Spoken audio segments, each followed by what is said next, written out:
बिस्मिल्लाहिर्रहमानिर्रहीम। व्यूअर्स अस्सलाम वालेकुम। Welcome to my channel Hamid Asian kitchen. मैं हूं हमीद एशियन किचन का शेफ़ अमीर बख्श। बहनों और भाइयों, कुछ दोस्तों ने मुझे हुक्म किया था कि मुझे या हमें इंफॉर्मेशन दें दुबई के बारे में। ठीक है ना। तो दुबई तो फ्रेंड कोई कंट्री नहीं है, कंट्री पूरी है यूएई, यूनाइटेड अरब एमिरेट, या जिसको अरबी में सिर्फ एमिरेट कहते हैं। ठीक है ना।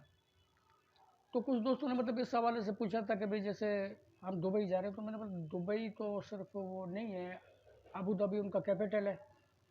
दुबई सबसे बड़ी सिटी जो है दुबई है। उसके बाद अबू धाबी है, शारजा है, अजमान है, फजेरा है, रास अल खैमा है, उम्मुल कोइन है। ठीक है ना। तो मतलब उन्होंने ये मतलब राय मांगी थी कि आपने वहाँ पर मतलब 25-26 साल आपने वहाँ निकाले हैं, तो मतलब हमें कोई राय राय मतलब जिस तरीके से वहाँ जॉब आ जाती हैं, अलेवन है जॉब, तो दुबई तो मैंने उनसे यही मैंने रिक्वेस्ट की कि भाई अगर आप फजेरा की तरफ जाते हैं तो वो भी बैकवर्ड एरिया है, मतलब जॉब वहाँ पर इतनी अलेवल नहीं है। अगर अलेवल हैं भी तो ज़्यादा सैलरी वो नहीं दे पाते हैं, क्योंकि जैसे हमारे छोटे देहात वगैरह होते हैं तो ये भी वहाँ भी मतलब फजेरा, उम्मुल कोइन, रासल खैमा 20 से 25-30 दुकानें होंगी। वहाँ के जो लोकल लोग हैं उनके लिए भी जॉब वगैरह जो है अवेलेबल नहीं है, तो वो सैलरी ज़्यादा अफोर्ड नहीं कर सकते हैं, आपको सैलरी ज़्यादा दे नहीं पाते हैं। ठीक है, एग्रीमेंट वगैरह वो कर लेते हैं, लेकिन वो हमारे एग्रीमेंट को तो वो एक्सेप्ट भी नहीं करते। ठीक है, अगर यहाँ से उन्होंने 2000 दरम भी अगर मतलब उन्होंने बताए या 1500 भी बताए, तो वहाँ जाके 500 दरम वो हाथ में दे देते हैं।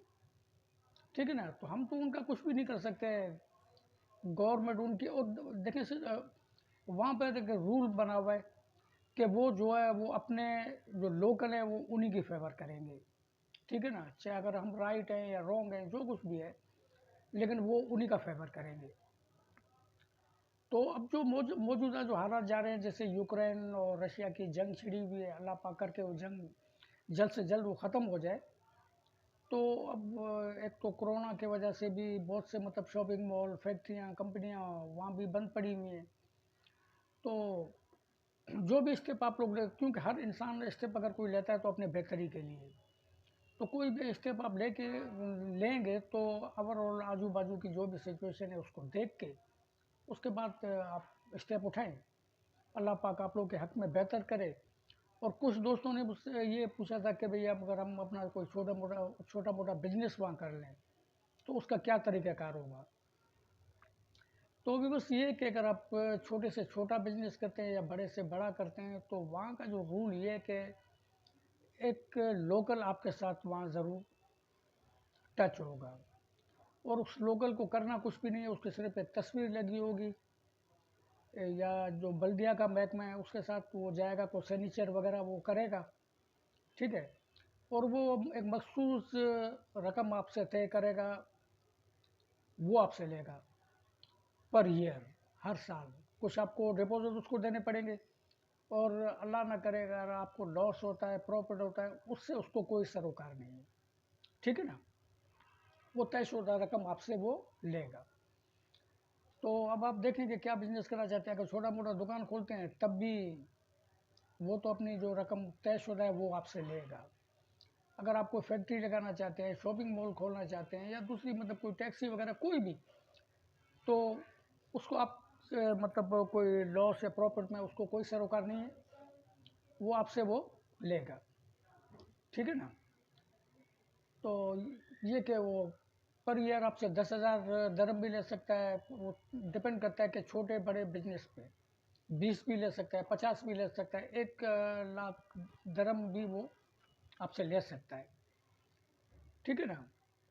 अब मैं आपको एक एडवाइस दूं कि कोशिश आप करें, कि मैं समझता हूँ कि अगर, क्योंकि अरब कंट्री के तरफ आपको बेनिफिट कुछ भी नहीं है। ठीक है ना।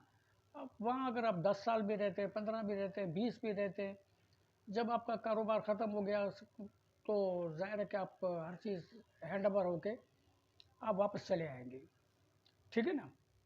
तो बेहतर ये कि आप मैं समझता हूँ कि टर्की की तरफ अगर आप उस तरफ अगर आप जाते, तो बिज़नेस आपका जो है वो भी इंशाल्लाह ग्रोथ करेगा और नेशनल होने के चांस भी वहाँ पर 100% है।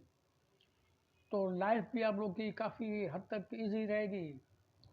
पूरी दुनिया के अंदर आप ट्रैवल भी कर सकते हैं, क्योंकि बहुत से मेरे जानने वाले, मेरे दोस्त, मेरे कुलीग टर्की में चले गए, सेटल हो गए। अब ये 2023 के अंदर तो जितने सैंक्शन वगैरह टर्की के ऊपर लगे हुए थे, वो भी हट जाएंगे। और देखें, और दूसरी बात ये कि यूएई और टर्की की अगर करेंसी को आप कंपेयर करें, तो ये टर्की की करेंसी आपको काफ़ी चीप पड़ेगी।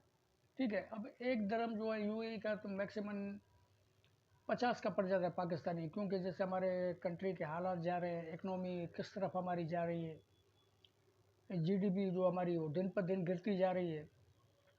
तो इस वजह से ये कि उनके रेट काफ़ी हाई हैं, लेकिन हम फिर भी अफोर्ड कर सकते हैं, बजाय यूएई के टर्की को हम बेहतर वो कर सकते हैं।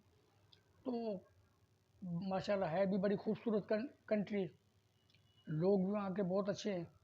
ठीक है, वो आपसे किसी चीज़ में भी शेयर नहीं लेंगे, आप जो लगाएंगे वहाँ प्रॉपर्टी भी आप ले सकते हैं, घर भी आप ले सकते हैं। अब घर आपने लिया, आप ज़ाहिर है कि वहाँ के नेशनल बन गए, तो उसके बाद आपको बहुत सी बेनिफिट वहाँ पर आपको मिल जाती है, बजाय किसी अरब कंट्री के अंदर आपको कोई राइट्स नहीं है।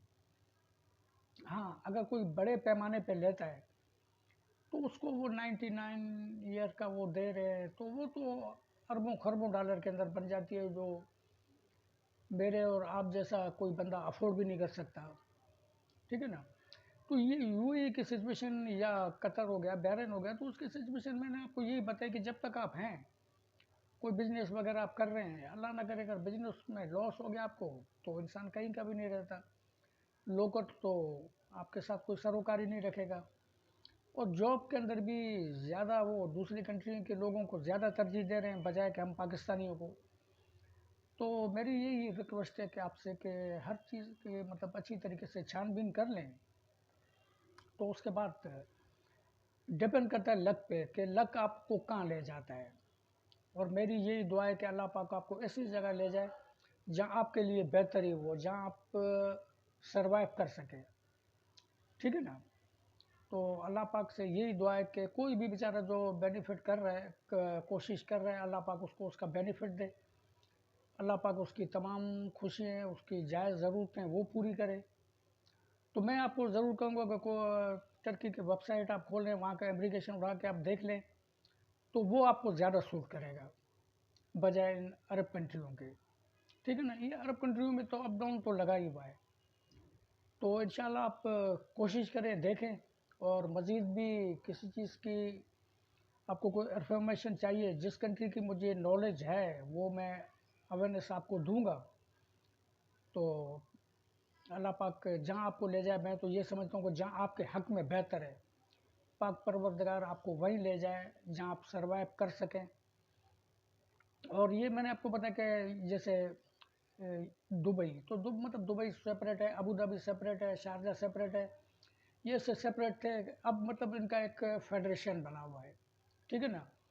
तो 71 में ये कंट्री ज्वाइंट हुई थी। इससे पहले ये ब्रिटिश के अंडर थी, जैसे हमारा मुल्क इंडिया, पाकिस्तान, ये भी ब्रिटिश के अंडर में था। तो उसके बाद ये जो है ज्वाइंट हो गए। लेकिन ये कि अब ये तो दुनिया का वो कि जो जैसे दुबई वाले, अबू धाबी वाले, ये काफ़ी रीच है। बाकी जो ये छोटी छोटी रियासतें हैं, अभी तक ये पसमानदा हैं। ठीक है ना? तो आराम आराम से वो भी खैर डेवलप होंगी, लेकिन अभी तक इतनी मतलब फैसिलिटी वहाँ नहीं है। तो देख लेना आप कि वहाँ क्या है क्या नहीं है। तो उसके बाद अल्लाह पाक आपके हक़ में बेहतर करे। और मज़ीद जिस चीज़ की आपको ज़रूरत होगी आप मुझसे पूछ सकते हो, कमेंट में भी लिख सकते हो, अगर वीडियो के थ्रू वो भी मैं आप लोगों के साथ शेयर करूँगा। अल्लाह पाक आप लोगों को शाद रखे, आबाद रखे। अल्लाह हर मुश्किल से महफूज रखे। बहुत शुक्रिया। अल्लाह हाफ़िज़।